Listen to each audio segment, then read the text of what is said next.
저희 말씀 보도록 하겠습니다. 히브리서 11장 1절 말씀이에요.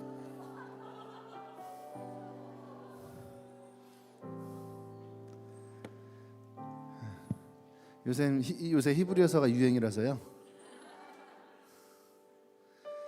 자, 히브리서 11장 1절 말씀. 이쯤 되면 우리 다 암송해야 되지 않을까요? 같이 한 절 시작. 믿음은 바라는 것들의 실상이요 보이지 않는 것들의 증거니. 아멘. 아멘. 그리고 2절 이런 말이 있죠. 선진들이 이로써 증거를 얻었느니라. 우리가 믿음의 사람이다라고 할 수 있는 가장 중요한 이유 중에 하나가 뭐냐면 우리의 믿음의 선배들로부터 우리가 이 믿음의 증거를 얻는 거예요. 아멘. 그리고 나는 여러분들이 주님의 교회에서 여러분들이 인하여서 또 다른 사람들이 이 믿음의 증거를 얻기를 바랍니다. 자, 말씀 제목 읽어볼까요? 시작. 무엇을 바라보는가. 네. 오늘 여러분과 함께 히브리서 11장 1절 말씀 지난번에 기도회 때 했는데 조금 더 우리가 오늘이 종려주일이에요. 종려주일인데 이제 예수님이 예루살렘으로 올라가시는 그런 날인데 이것을 바라보면서 어떠한 설교를 해야 될까 기도하고 묵상하다가 그 예수님을 우리가 십자가에 있는 예수님만 바라보는 것이 아니라 사실 종려주일은 예수님이 십자가를 지시러 올라가는 것을 바라볼 수 있어야 돼요. 그러니까 십자가를 지신 것은 예수님이 이 땅에 오신 그 목적을 이루는 어떤 결과의 한 부분이라면은 종려주일은 과정이에요. 특별히 십자가로 향해 가는 그 길의 과정.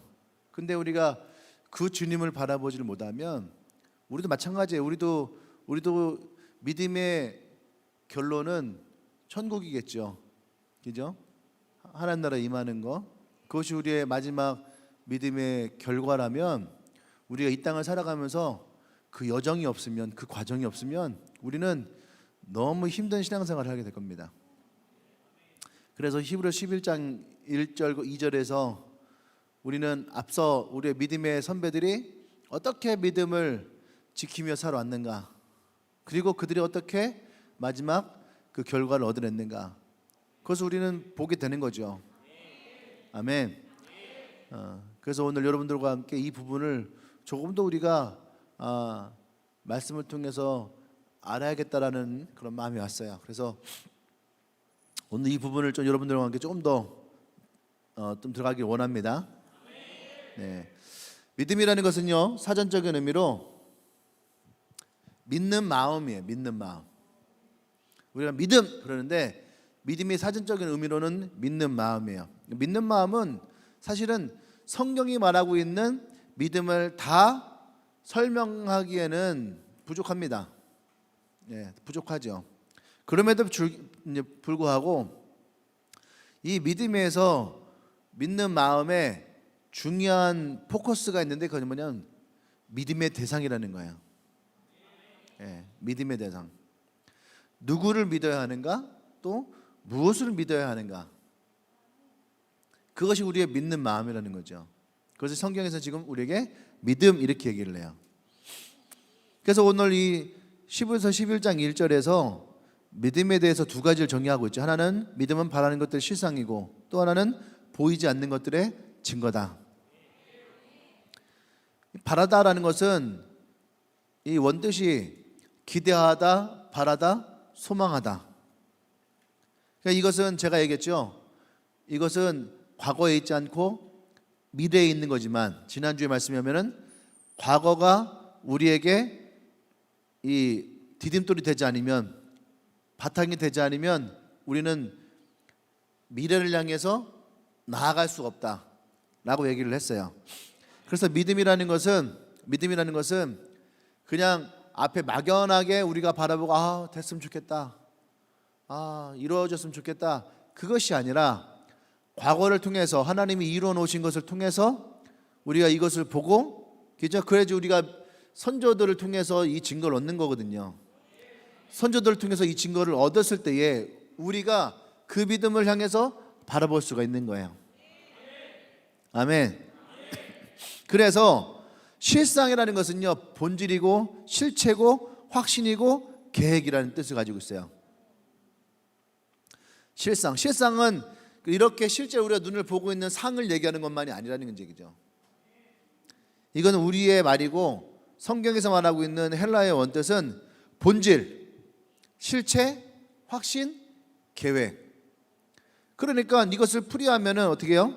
믿음은 우리가 바라는 것도 소망하는 것도 기대하는 것들이 실제가 되는 것, 실상이 되는 것. 그 옛날에 그랬죠. 상상하라. 상상하면 뭔다고요? 존재한다 이거예요. 그런 옛날 유행어 같은 광고 카피 같은 게 있었는데 그게 어떻게 보면 이 성경 말씀을 토대로 만들었을 수 있는 거죠. 그래서 우리가 아무거나 바라는 것이 아니에요. 그걸 우리가 믿음이라고 말하지 않습니다.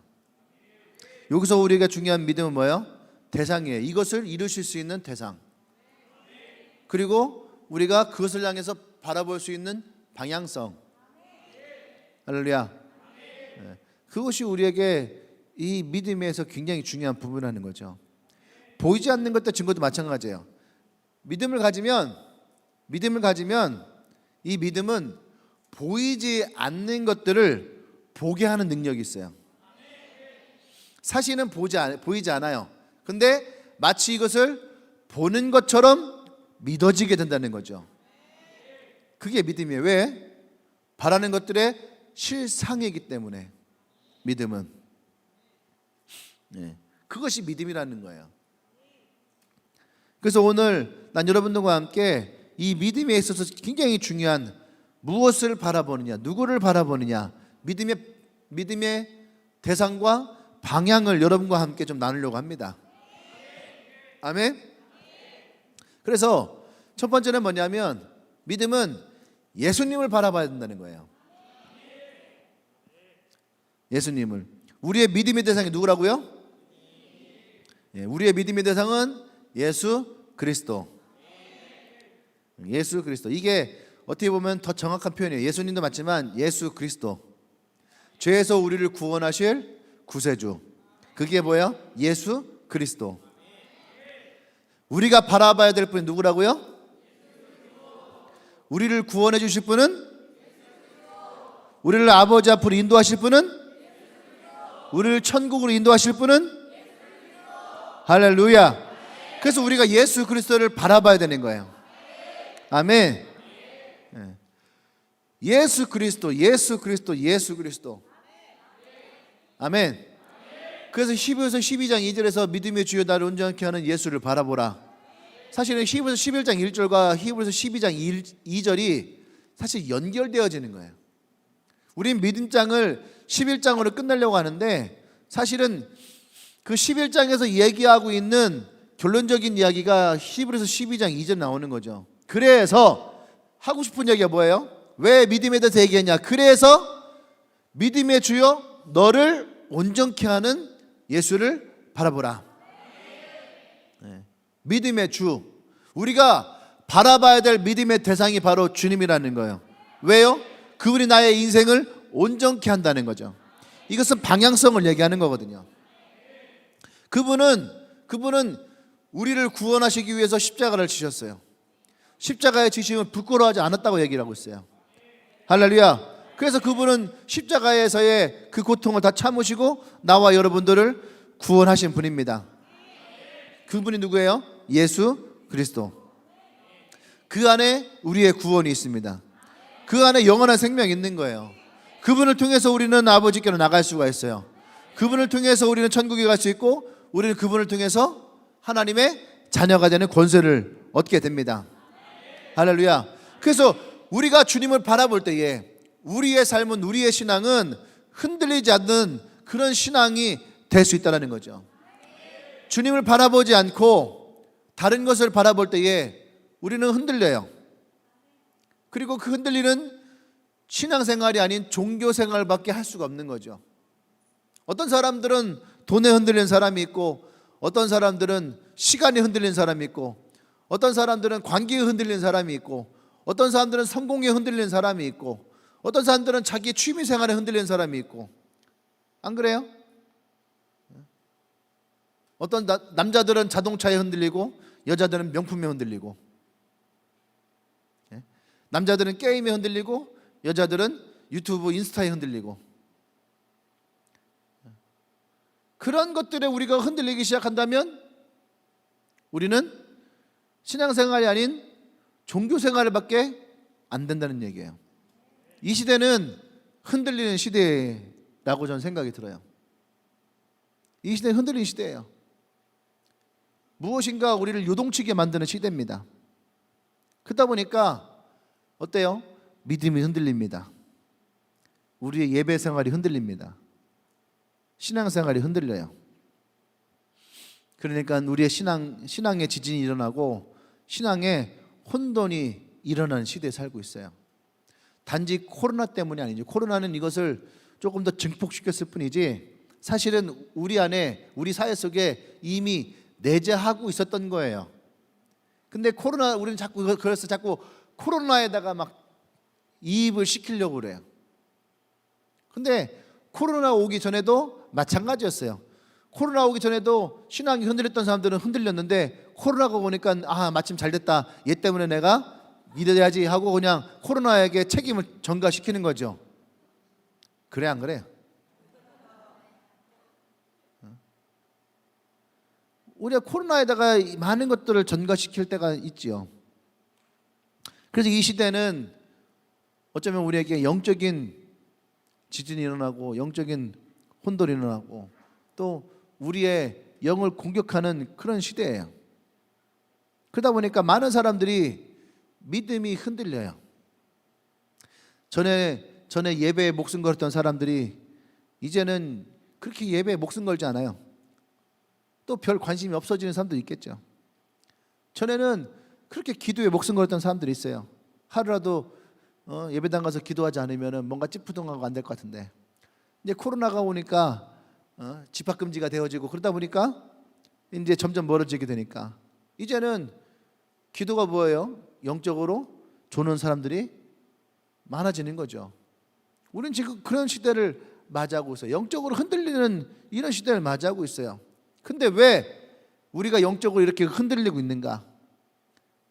그 원인이 뭐냐라고 할 때에 여러분 단지 믿음이 약해서가 아니에요. 그건 뭐냐면은 우리가 바라보고 있는 믿음의 대상이 불분명하기 때문에 그 믿음의 대상이 나도 모르는 사이에 불분명해지는 거예요. 저는 내가 예수를 바라본다라고 생각했는데 지금은 예수를 바라보지는 못하는 거예요. 사실은 냉정하게 한번 생각해 보세요. 우리의 삶 속에서 내가 얼마나 예수를 바라보고 있는가. 그러니까 예수님을 바라봐야 되는데 예수님을 바라보지 못하고 다른 것을 바라보고 있다는 얘기예요. 요즘 아이들이 사람 관계가 약해진다고 얘기를 많이 해요. 왜요? 코로나니까 친구들이랑 놀지 못하고 밖에 나가지 못하니까 집에서 온라인 수업하고 집에서 핸드폰 게임하고 집에서 TV만 보니까. 근데 그게 우리도 마찬가지예요. 우리가 주님을 바라보지 못하니까 내가 바라보는 대상이 달라지는 거예요. 핸드폰을 더 많이 바라보기도 하고, 그죠? 또 뭐 여러분 게임이 됐던 뭐 돈이 됐던 어떤 것이 됐던 내가 지금 바라보고 있는 대상이 바뀌어버린 거죠. 돈도 여러분의 믿음의 대상이 아닙니다. 네. 지금 막 주식 투자했던 사람들 막 올해 작년 롤러코스터를 타고 있죠. 그래서 작년 하반기에서부터 개미떼가 군단을 이루어서 이게 기관 투자가들이 이겨보려고 엄청 노력했어요. 엄청 노력했는데 결국은 어떻게 돼요? 개미들이 밟혀요. 떨어지는 것을 막을 수가 없어요. 그러니까 또 엄청난 피해를 보고 있고. 그러니까 돈도 여러분들의 믿음의 대상이 되면 안 됩니다. 할렐루야. 예. 믿음의 사람들이 돈이 믿음의 대상이 되는 순간 여러분 그것은 단지 만몬신을 섬기는 것에서 끝나지 않아요. 그 속에는 우리가 하나님을 멀어지게 만드는 수많은 요소들이 그 안에 존재하고 있는 거예요. 단지 돈이라고 하는 것 때문이 아니란 얘기예요. 또 여러분 사람도 믿음의 대상이 아니에요. 어떤 사람들은 온라인으로 하니까 뭐 신앙생활 잘 안 되는 것 같고 어쩌고저쩌고 하고 현장 예배하니까 뭐 좋은 것 같고 어쩌고저쩌고 그렇지 않아요, 여러분. 물론 어느 부분 좀 이렇게 영향은 줄 수 있겠지만 그렇게 따지자면은 뭐 지하교회나 북한이나 중국에 있던 그런 분들은 어떻게 해요? 어떻게 몇십 년 동안을 믿음을 지키며 세대를 이어져 왔을까? 그것은 아니에요. 예수를 바라보는 것이지 사람이 믿음의 대상이 아니에요. 아멘. 목사도 바라봄의 대상이 아닙니다. 아멘. 또 기도를 많이 한다고 그 사람이 믿음의 대상도 아니에요. 사람들은 자꾸 우리 교회는 이제 그런 사람들이 별로 없는데 나이 드신 분들 중에 어른분들이 그런 분들이 있어요. 어느 교회에 누가 기도하는 분이 있다. 그러면 왠지 그분들을 찾아가서 무슨 얘기를 듣고 싶어해요. 그건 점쟁이를 찾아가는 거와 마찬가지예요. 여러분들이 무엇인가 하나님의 음성을 듣고 싶으면 여러분들이 하나님과 기도하면서 씨름을 해야지 돼. 아멘. 성경은 우리에게 그렇게 얘기를 했어요. 네가 만날 만한 때에 나를 찾아라. 내가 항상 네 옆에 있다. 내가 너의 기도를 들을 것이고 네가 나를 보게 될 것이다. 이것이 하나님 우리에게 주신 언약이에요. 네가 내 안에 내가 네 안에 내 말이 네 안에 거하면 네가 무엇인지 구하라. 그러면 내가 다 너에게 줄 것이다. 이것이 하나님의 언약인데 내가 하나님 앞에 나가서 나의 믿음의 주여 나를 온전케 하는 그 대상을 분명하게 하지 않으면서 자꾸 다른 누군가에게 의지해서 하려고 할 때에 여러분 그 사람이 어쩌면 여러분 믿음의 대상이 돼요. 나 이거 이렇게 안 하려고 합니다. 왜요? 뭐 하나님이 뭐 기도하는데 응답이 왔어요. 기도하시는 분이 이거 아니라고 그러셨어요.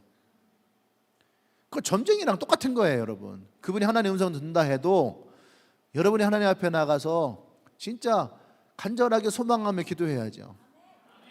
성경은 여러 곳에서 우리에게 그 얘기를 하고 있잖아요. 한나가 사무엘을 구할 때에도 마치 술 먹은 여인처럼 예배당에 와서 그렇게 간절하게 하나님 앞에 기도하며 구하잖아요. 안 그래요? 불의한 재판관 앞에 나갔던 과부의 기도를 보세요.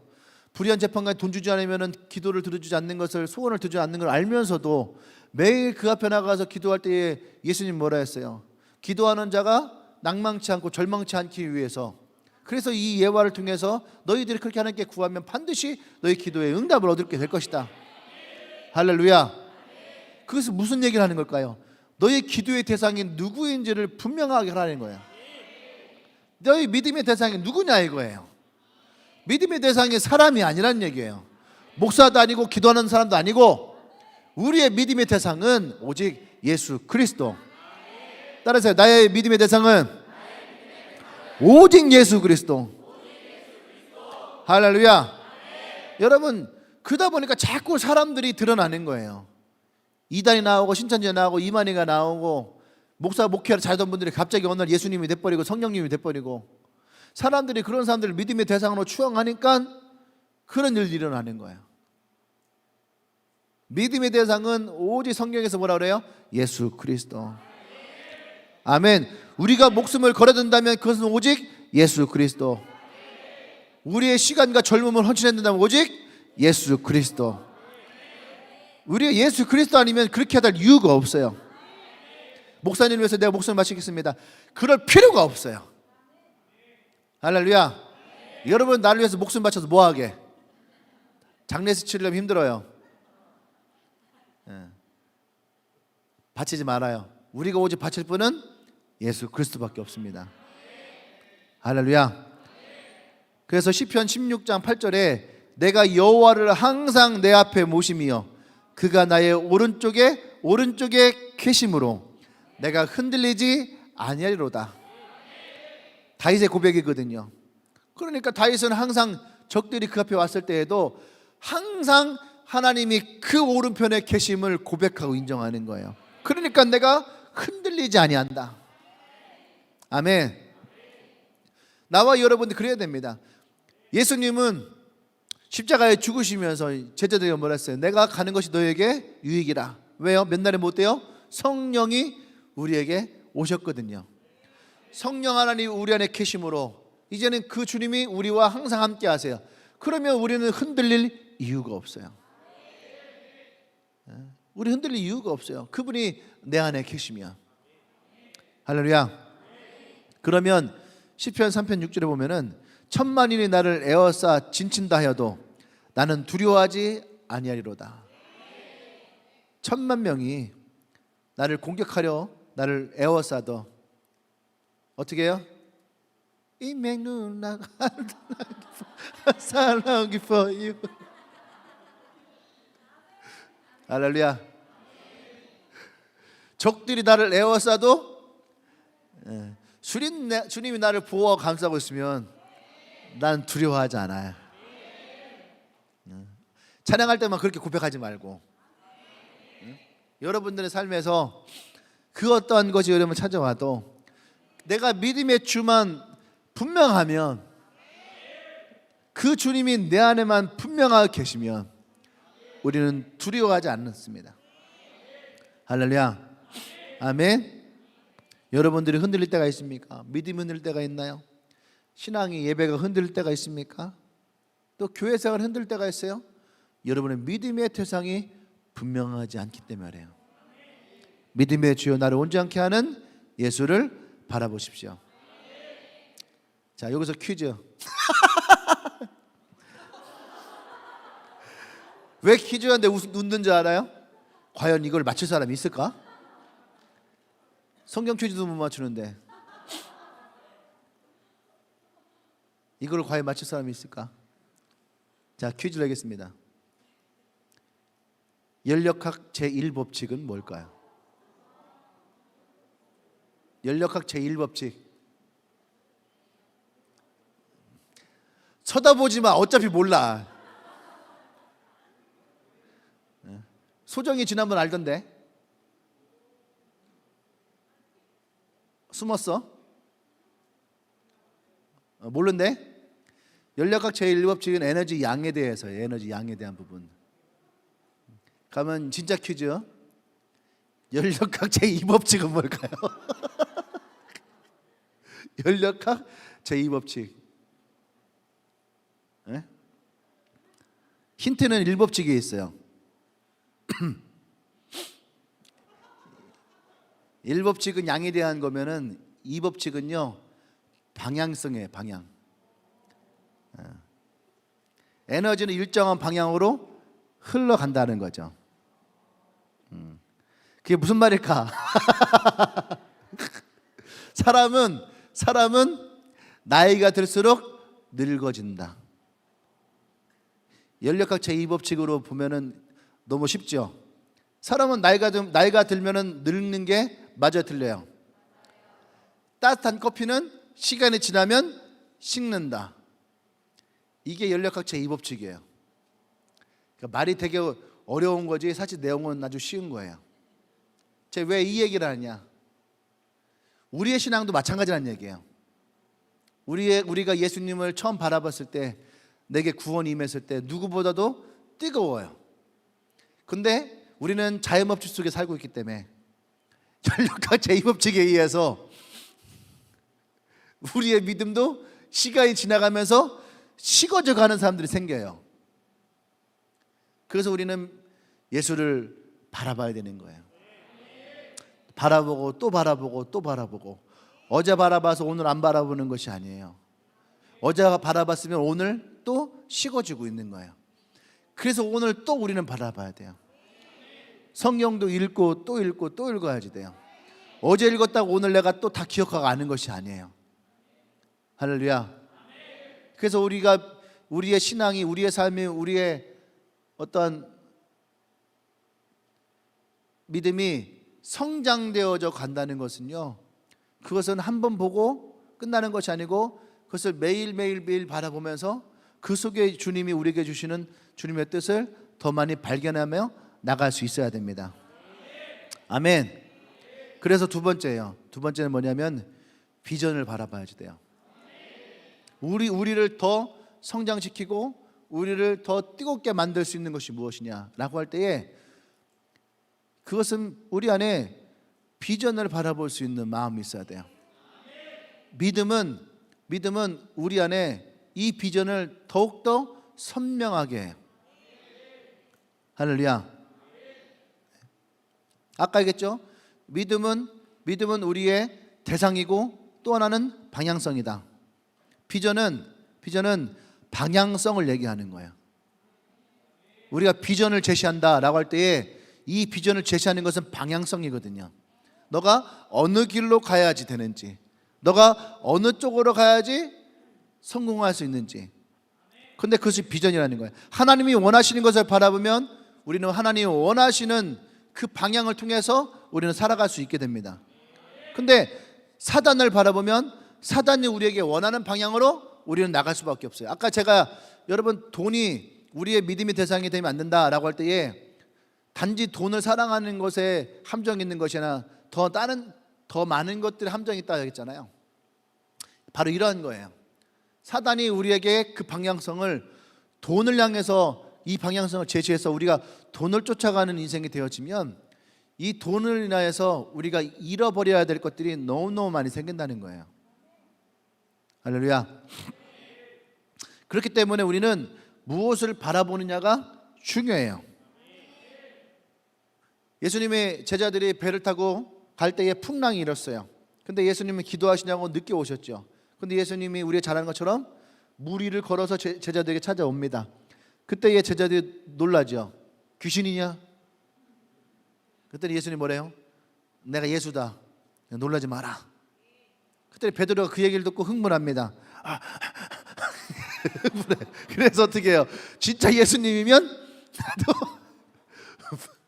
이렇게 흥분하지 않았을 거예요. 나도 저 무리를 걷게 하십시오. 어제 저녁에 신우기가 있더라고요. 근데 저 뒤에 보니까 은진이가 있어요.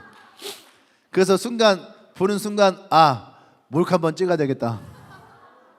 그래갖고 신우기한테 얘기를 했어요. 야, 은진이 저쪽에 있는데 몰카 한번 찍을까? 했더니 신우기가 좋대요.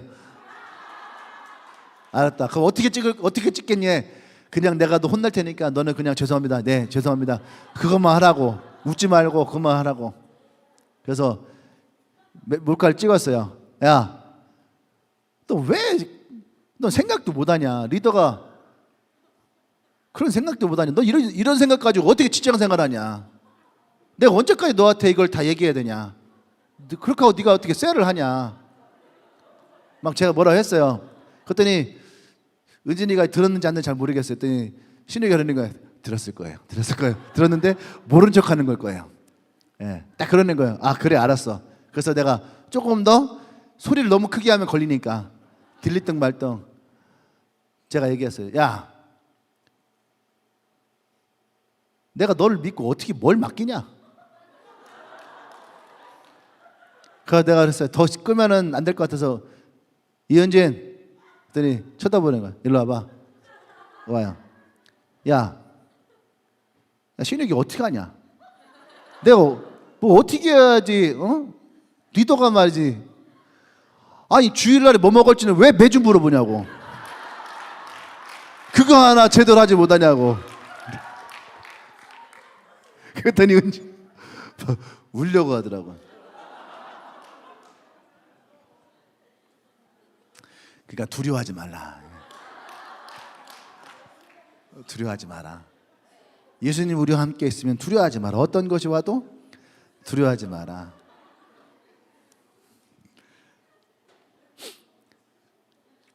그 어제 은진이 막 흥분을 하더라고.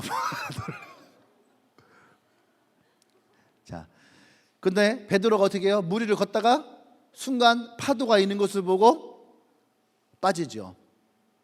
그래서 베드로가 예수님께 저를 구해주세요. 저를 불쌍히 구해주세요. 예수님이 믿음이 적은 자야 왜 의심하느냐 하고 그 손을 붙들고 건져 올리십니다. 그때 이 예화를 통해서 우리에게 주님이 제시하는 것 중에 하나는 뭐예요? 믿음이 적은 자야. 왜 베드로를 보고 믿음이 적다 했을까? 근데 주님이 말씀하시고자 하는 것은 뭘까요? 그거예요. 네가 지금 어디를 바라보고 있느냐? 일고 있는 풍랑을 바라보는 순간 그의 마음이 빼앗겨 버리는 거예요. 그러니까 우리가 무엇을 바라보느냐가 중요한 거예요. 예수를 바라보는 것. 할렐루야. 예수를 바라보는 것이 중요하다는 겁니다. 그것이 예수를 바라본다는 것은 단지 믿음의 대상만이 아니라 우리의 방향성도 된다는 거죠.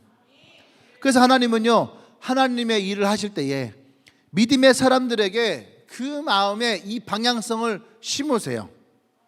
이 방향성을 심는다라고 하는 것은 다른 말로 하면은 비전이에요.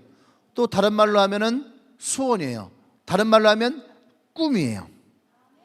그리고 하나님은 이 믿음의 사람들에게 이 비전, 꿈, 소망, 하나님의 소원을 그들에게 주셔서 그들로 하여금 이것을 행하게 하시고 하나님의 뜻을 이루게 하십니다. 이것이 하나님이 사람을 통해서 일하시는 아주 중요한 방법이에요. 할렐루야. 사도 바울이 왜 이방인을 구하는 이방인의 사도가 되었을까? 궁금하지 않아요? 그의 근거지는 예루살렘인데 왜 그가 이방인의 사도가 되었을까요? 이유는 한 가지밖에 없어요. 예수님이 그의 마음에 이방인을 주셨기 때문에. 그러니까 이 사도 바울은요, 예루살렘에서 복음을 전한다는 생각을 별로 해보질 않아요. 그는 오직 계속 어떻게 해요? 다른 지역에 있는 사람들. 그래서 로마도 가야 되겠고, 그죠? 땅끝도 가야 되겠고, 마게도냐도 가야 되겠고, 그런 마음들이 이 사도 바울에게 일어나는 거예요. 어떤 사람들은 계속 막 뉴스에 대해서, 되지도 않는 뉴스, 계속 뉴스. 목사님 한번 뉴스들 모이려고 하는데요. 모여, 괜찮아, 모여. 한번 모여서 누구라고 얘기하지 않잖아요.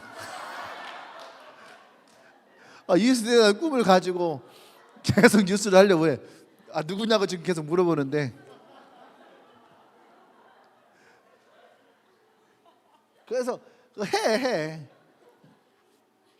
또 어떤 사람들은 계속 자기들이 꿈꾸는 캠퍼스, 그 캠퍼스, 안 되는데 자꾸 그걸 가려고 하냐. 그래도 가야 되겠대. 그래 가. 왜냐하면 그것은 내가 시켜서가 아니라 그들이 기도하는 가운데 하나님이 주시는 꿈이잖아요. 그들의 사역의 방향성이잖아요. 그러면 어떻게 해요? 하나님이 주신 거라면 가야죠. 해야죠. 그것이 자신의 비전이고 하나님이 주신 소원이라면 하나님은 그 사람을 통해서 움직이게 하실 것이고 그 사람을 통해서 이루실 것이 있는 거예요. 그래서 빌립보서 2장 13절에서 너희 안에서 행하시는 하나님이시니 자신의 기쁘신 뜻을 위하여 너희에게 소원을 두고 행하게 하시나니. 할렐루야. 나는 여러분들이 하나님이 여러분 안에 이 소원을 두고 여러분들이 그것을 이뤄나가는 인생 되길 바랍니다. 할렐루야. 그 소원을 이루어 간다면 우리는 우리 인생에 가장 중요한 하나님의 뜻을 이루어 나가는 인생이 되어지는 거예요. 그것이 뭐예요? 하나님 나라를 이루어 가는 거예요. 아멘. 근데 많은 사람들이 또 그리스도인 중에도 하나님의 꿈, 하나님의 비전이 아니라 그냥 자신의 꿈, 자신의 비전, 세상적인 그 이목들, 이것을 꿈꾸며 살아가는 사람들 참 많이 있어요. 하나님께로부터 온 것이 아니라 자신이 보기에, 자신이 먹기에, 자신이 얻기에 좋아 보이는 것을 가지고 살아가려는 사람들 많이 있습니다. 그래서 절대 하나님의 나라를, 하나님의 꿈을 이뤄가는 것은 아니죠. 따라서 위대한 비전이 위대한 인생을 만든다. 우리가 처음 개척할 때에 내가 하나님께 목숨을 걸면 하나님은 나의 인생을 책임지신다. 할렐루야. 그 말이 이거예요. 우리가 위대한 비전을 가지면 우리의 인생은 위대한 인생이 되는 것이다. 아멘. 그러니까 여러분들은 위대한 비전을 품고 살아가십니까? 자, 이렇게 하니까 또 이 소리가 작아져요. 위대하다는 말에 쫄리는 거죠. 아, 이게 위대한 걸까? 내가 지금 꿈꾸고 있는 이게 내 비전이 이건데 이걸 내가 위대하다고 말할 수 있을까? 여러분,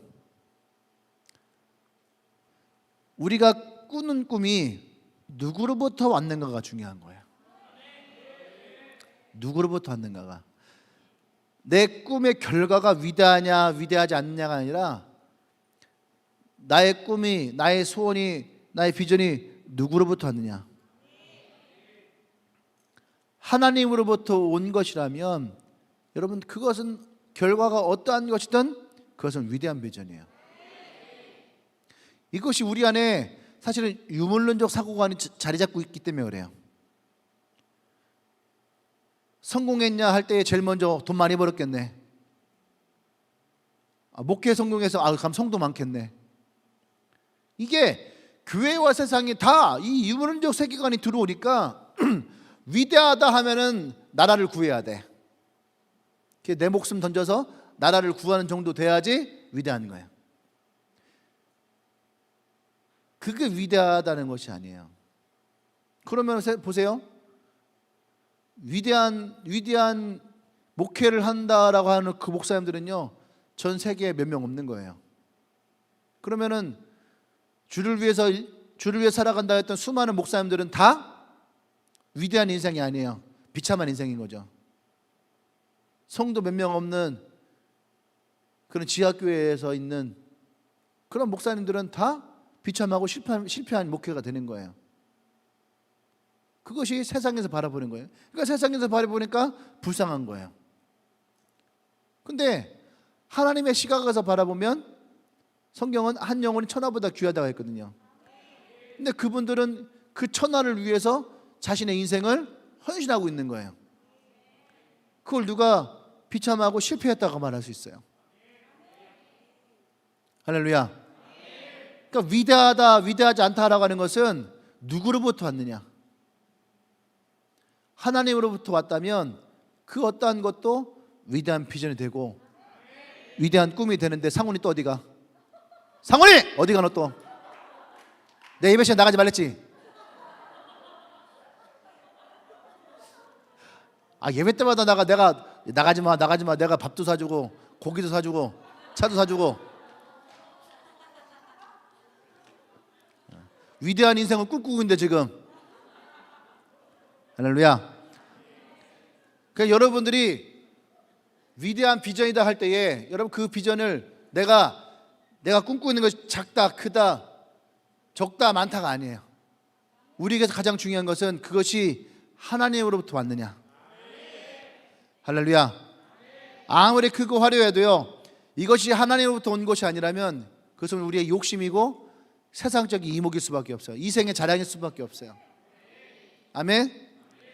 우리가 성공적인 인생을 살아가냐 살아가지 못하냐는 나의 인생에 하나님의 비전이, 하나님의 꿈이 내게 왔느냐, 내가 그것을 이루기 위해서 살아가고 있느냐, 내가 그 사명대로 가고 있느냐, 그 비전을 내가 온전하게 이루는 인생을 살아가고 있느냐. 그러니까 사도 바울이 뭐라고 합니까? 내가 달려갈 길을 다 마친 후에 나는 그 생명의 면류관을 받기를 원한다. 아멘? 그러니까 사도 바울 인생 가운데 가장 중요한 것은 하나님으로부터 온 그 비전과 사명에 자신의 전 인생을 걸고 살아왔다는 거죠. 그리고 당당하게 이제 나는 그 생명의 면류관을 받을 것만 나는 기다리고 있다. 멋지지 않아요? 마치 내가 이 땅에서 인생을 끝마치고 이제는 내가 노후 생활을 해서 연금 받으면서 편안하게 지내갈 그런 인생을 살아가는, 상상하는 거와 마찬가지로 이 땅에서 인생을 열심히 살고 내 노후는 천국에 맡겨놓은 그런 사도 바울의 인생. 할렐루야. 그것이 성공적인 인생이 아닐까 생각을 합니다. 우리가 주님으로부터 받은 비전과 사명이 분명하다면 우리는 우리의 시간과 물질과 우리의 삶도 투자하고 헌신할 수 있어야지 돼요. 할렐루야. 아멘. 제가 항상 집회 갔을 때 그런 얘기 많이 하거든요. 우리 교회에서도 몇 번 얘기했지만 나는 20대를 하나님께 온전하게 드렸다. 난 그 부분을 내가 자신 있게 말할 수 있다. 그렇게 제가 여러분들께 얘기하잖아요. 20대는 어떻게 보면 우리 인생의 황금기예요, 황금기. 근데 그 20대에 정말로 지금 생각해봐도 진짜 그냥 하나님밖에 없는 삶이었다 저는 생각이 들어요. 뭐 누가 시켜서도 아니었고 그냥 주를 위해 살아가는 것이, 그때 내가 뭐 전도사도 아니었고 목사도 아니었고, 전도사가 된 거는 28살 때니까 20대가 거의 지나갈 끝 무렵이죠. 근데 그 20대의 황금기에 가장 내 젊음의 최고 절정의 시기에 하나님께 온전하게 드렸다라고 하는 것을 자신 있게 말할 수 있는 그 삶이 지금도 저에게는 가장 큰 기쁨이에요. 할렐루야. 한 번도 그 시간을 후회해 본 적도 없고 다른 인생을 살았으면 어떨까라고 생각해 본 적도 없어요. 왜냐하면 그 시기에는 정말로 주님 한 분만으로 만족할 수 있는 그런 삶을 살았던 것 같습니다. 할렐루야. 난 여러분들이 그런 20대를 30대, 난 30대인데요 30대를 그렇게 드리면 돼요. 난 50대인데 50대를 그렇게 드리면 돼요. 그죠?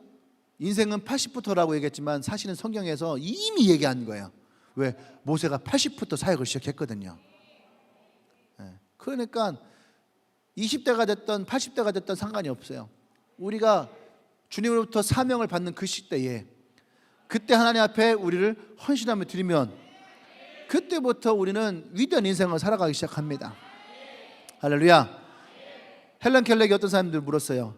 말을 못하는 사람과 보지 못하는 사람 중에 누가 더 불쌍한 사람입니까? 이렇게 물었어요. 그때는 헬런 켈러가 세상에서 가장 불쌍한 사람은 육안을 가지고 비전을 보지 못하는 사람이다. 눈을 가지고 비전을 보지 못하는 사람이 가장 불쌍한 인생이야. 토마스 아퀴나스가 그런 말합니다. 완전한 축복은 하나님의 비전에 있다. 우리가 진짜 하나님의 축복을 이루려면 우리는 진짜 하나님의 온전한 비전을 가질 수 있어야 돼요. 그러니까 믿음의 주요 나를 온전케 하는 예수를 바라보라. 할렐루야. 그래서 하나님이 원하시는 것, 하나님 내게 소원을 주신 것들을 난 여러분들 반드시 찾기를 원해요. 그것이 우리의 비전이 되고 내 인생의 방향이 되기를 원합니다. 그때 우리는 진짜 하나님이 우리를 어떻게 성공한 인생으로 이끌어가는지를 여러분 발견하게 될 거예요. 그래서 마지막 세 번째는 뭐냐? 우리가 천국을 바라볼 수 있는, 하나님 나라를 바라볼 수 있는 나 여러분 되길 원합니다. 결국은 우리의 믿음이 어디를 향해 가야 됩니까? 천국을 향해 갈 수 있어야 돼요. 내가 지금 어디에 비중을 두고 살아가느냐에 따라서 내가 세상에 속한 사람인지 땅에 속한 사람인지 하늘에 속한 사람인지를 우리는 알 수 있는 거죠. 내가 어떤 것에 비중을 두고 있느냐. 아까 사모님이 얘기했던 것처럼 천국에 투자를 하고 살아간다면 우리는 어떤 인생을 살아갈까요? 하늘에 속한 인생을 살아가는 거겠죠. 그런데 내가 이 땅을 향해서 이 땅을 목표로 해서 살아간다면 우리는 땅에 속한 자의 인생으로 살아갈 수밖에 없는 거예요. 아까 얘기했던 사도 바울은 철저하게 하늘에 속한 사람이에요. 그러니까 모든 소망을 더 어디에 돼요? 하늘에 두고 있는 거죠. 사도 바울은 철저하게 천국을 바라보면서, 그러니까 사도 바울은 자신이 가지고 있었던 모든 부귀와 명예와 학벌과 그가 갖고 있던 그 모든 것들이 다 뭐예요? 예수 그리스도를 만남으로 말미암아 다 배설물과 같이 여겨지게 되더라. 아멘. 바울이 세상을, 이 땅의 것을 포기할 수 있었던 가장 큰 이유, 그리고 천국을 목표로 했던 가장 큰 이유는 사도 바울은 이것을 깨달았다는 얘기예요. 내가 진짜 어디에 비중을 두고 살아가야 되는지. 할렐루야. 그것이 사도 바울이 살아갔던 인생의 모습이에요. 난 여러분들이 이것을 좀 꿈꿨으면 좋겠어요. 이것은 나이 든 사람들이 꿈꾸는 거다. 그렇지 않아요. 우리가 젊을 때에 이것을 더 꿈꾸면 우리가 그리스도인의 젊은 패기가 더 나올 수 있어요. 우리가 젊으면 패기라고 하잖아. 근데 이 땅에 매어져 있으면 있을수록 우리는 패기를 잃어버리고 살아요. 이 땅에 있는 젊은이들이 패기를 잃어버린 이유가 뭘까요? 성공하지 못하면, 돈이 없으면, 좋은 데 직장에 취업하지 못하면, 그러면 인간 취급받지 못한다 이렇게 생각을 하니까, 세상에서 우리에게 계속 그렇게 주입을 시키니까 좋은 대학 못 가면 실패한 인생인 것처럼. 근데 우리가 일찍 더 이 패기를, 이것을 우리가 깨닫는다면 우리는 젊은 패기가 일어나요. 할렐루야. 좋은 대학 못 가도 얼마든지 성공하고 행복할 수 있어요. 할렐루야. 돈이 많지 않아도 우리는 얼마든지 행복할 수 있어요. 여러분, 그것을 더 빨리 깨닫기를 바랍니다. 이 말하는 것에 여러분들이 동의하지 못하는 사람들이 있습니다. 동의하지 못할 사람들이 있겠죠. 근데 여러분들이, 그래서 여러분, 옛말이, 어른들이 얘기하는 것이 결코 틀린 것이 없어요. 인생을 살아온, 그러니까 선조들을 통해서 이 믿음의 증거를 얻는 게 바로 그 이유예요. 지금은 내가 옳은 것 같고, 지금은 내 말이 맞는 것 같지만, 나보다 먼저 인생을 살아가신 분들, 제가 지난번에도 수요일 날인가요? 그 얘기 했잖아요. 금요일 날인가 수요일 날인가, 2000년 전에 아버지와 아들이 나눈 대화 이야기. 무슨 대화 내용일까? 2000년이 지난 지금이랑 똑같아. 학교 가서 선생님 말 잘 듣고 공부 열심히 해라. 집에 와서 손발 씻고 복습해라. 친구들과 나가 놀 때 싸우지 마라. 예? 어떤 사람이 와서 데리고 가려고 하면 따라가지 마라. 지금만 얘기하는 게 아니라 2000년 전에도 아버지들은 자식에게 똑같이 얘기했다는 얘기예요. 예? 그러면은 앞으로 2000년이 지난 다음에는 어떻겠어요? 똑같아요. 사람은 하나님이 똑같이 만들었다는 얘기예요. 나와 여러분도 마찬가지예요.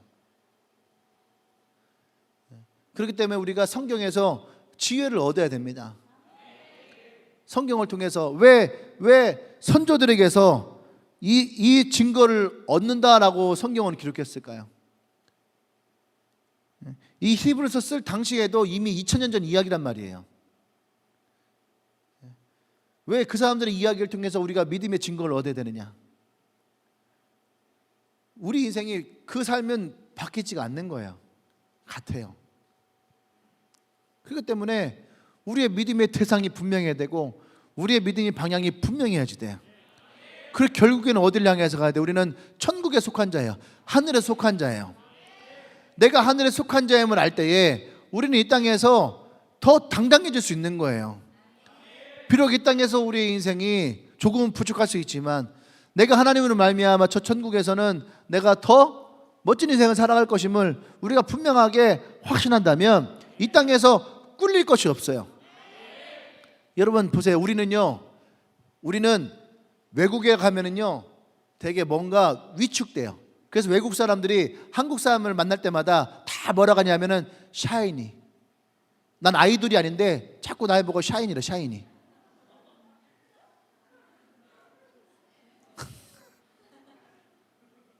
무슨 말 이해하는 거지? 이해하고 웃는 거죠 지금. 지금 이해 못한 저 뒤에 이해 못하지. 가만.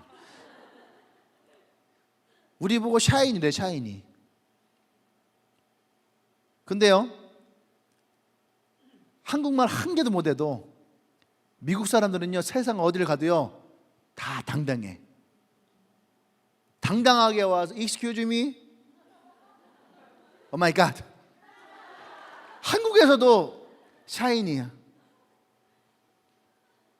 그 사람들은 다른 거 없어요. 그냥 내가 미국 시민이라는 한 개만 가지고도 전 세계 어디 가서 당당하게 그 영어로 얘기를 해. 한국말 못해서 미안해하지 않아요. 근데 우린 미국 땅 가서도 미국말 못한다고 미안해해요. 난 한국 사람인데. 더 웃긴 건 한국 땅에서도 미안해요. I'm sorry, I'm sorry, I'm sorry. Excuse me, I'm sorry, I'm sorry. 그냥 한국 땅인데.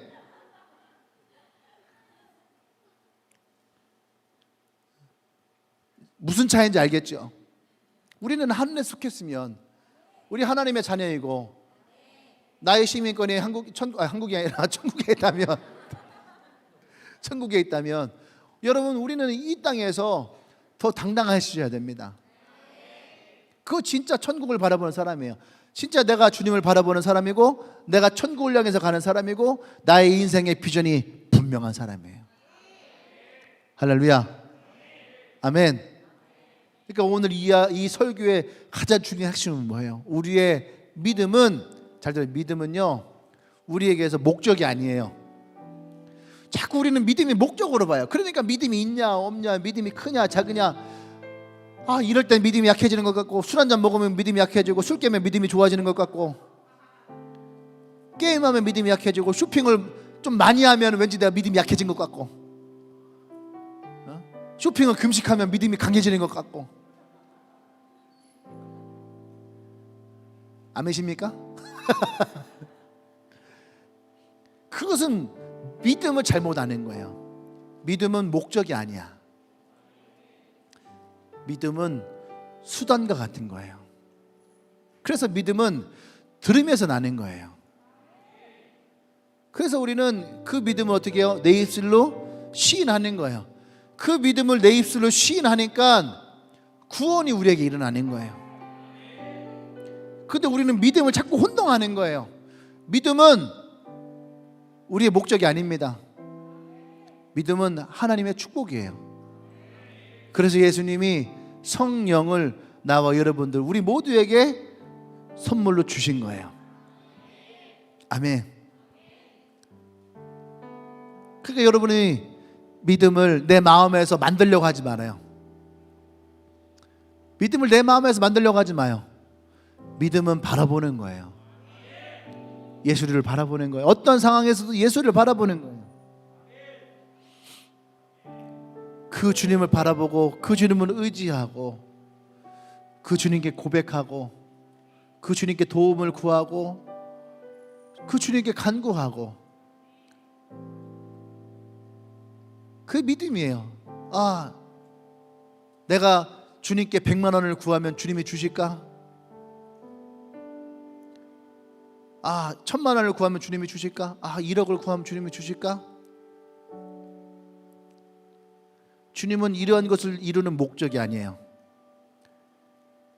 주님이시면 됩니다. 주님이시면 이 문제를 해결할 수 있습니다. 그것이 우리의 믿음이에요.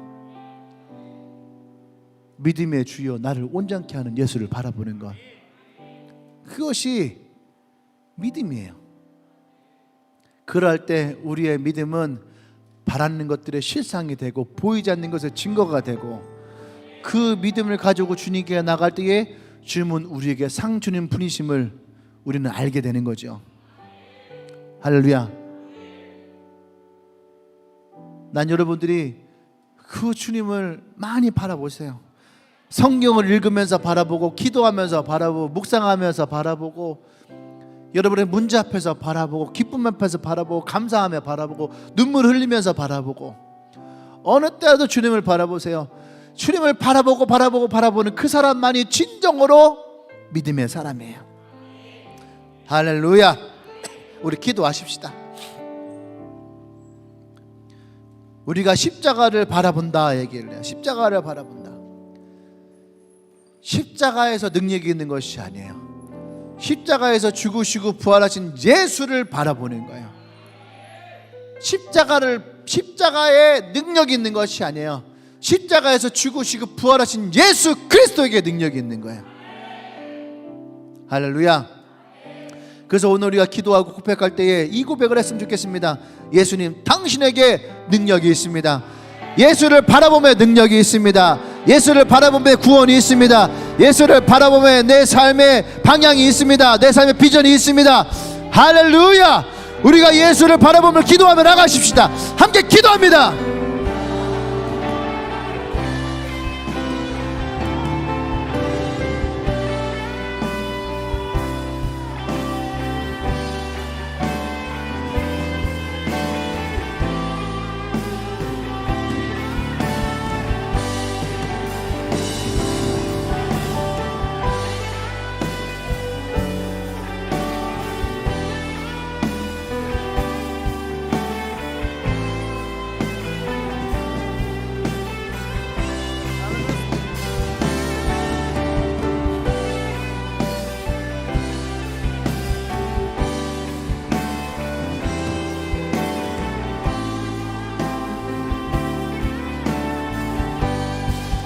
아멘.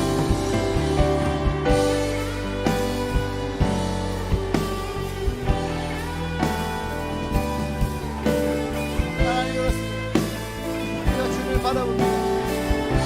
우리 주님만을 바라보기 원합니다.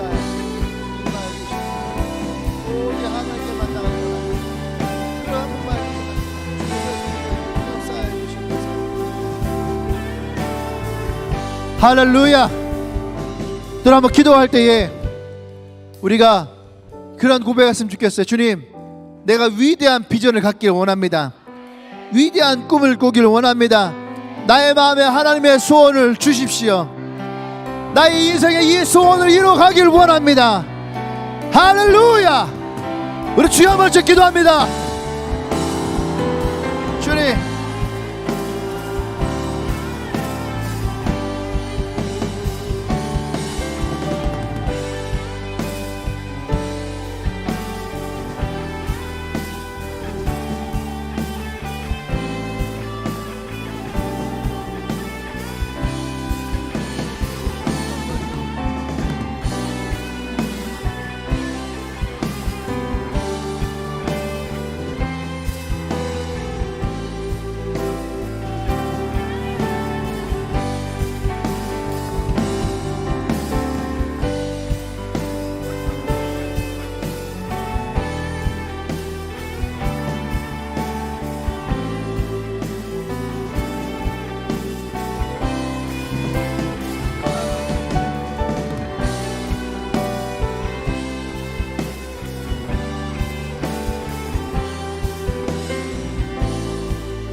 할렐루야.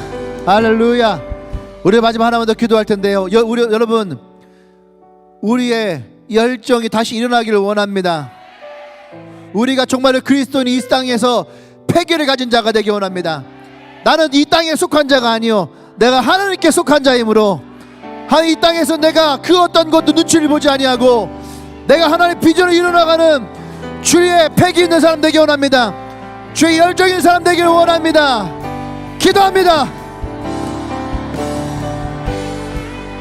주님이 주신 그 비전을 이뤄나갈 수 있는 열정의 사람이 되기 원합니다. 내가 그 어떤 것도 자로나 오르나 지치지 아니하고 내가 오직 주님만을 바라보며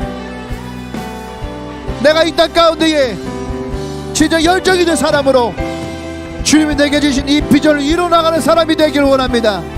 주님 역사해 주시옵소서.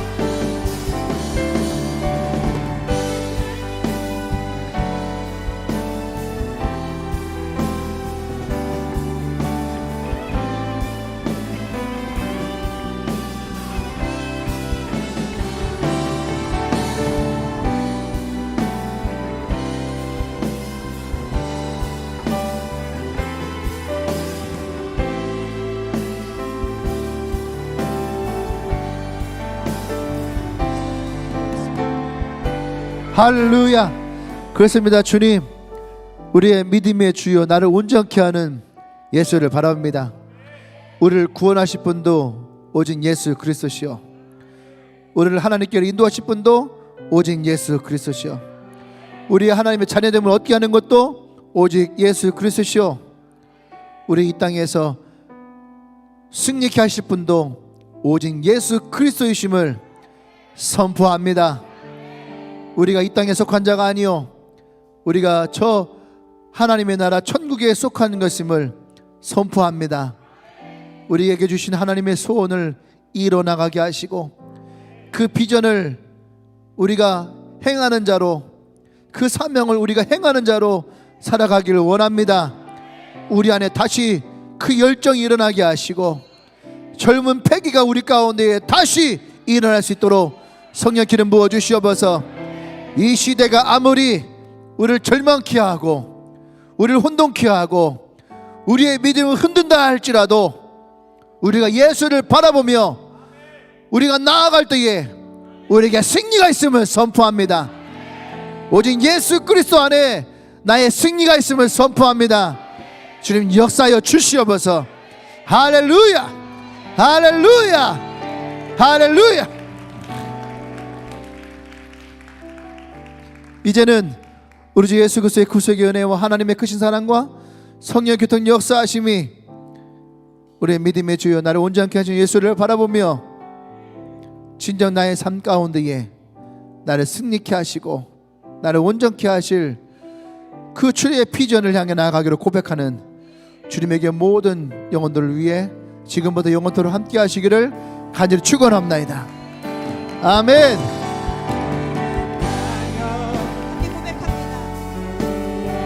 하나님의 나라는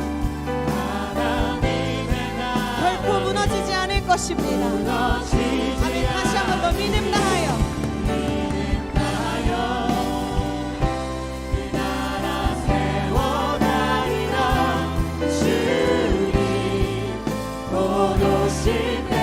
하나님의 나라를 바라보면서 믿음 다하여 그 위에 서리라 영원하신 주님의 나라를 찬양합니다.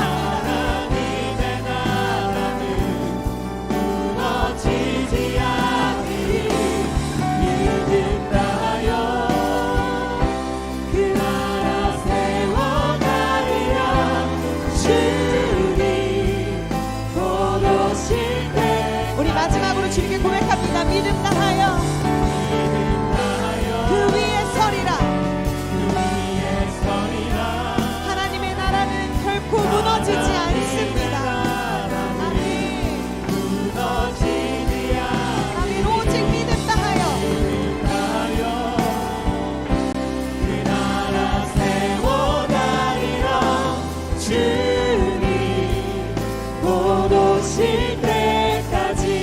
아멘. 할렐루야. 그 주님께 다시 한 번 더 감사와 영광의 박수 올려드립시다. 할렐루야.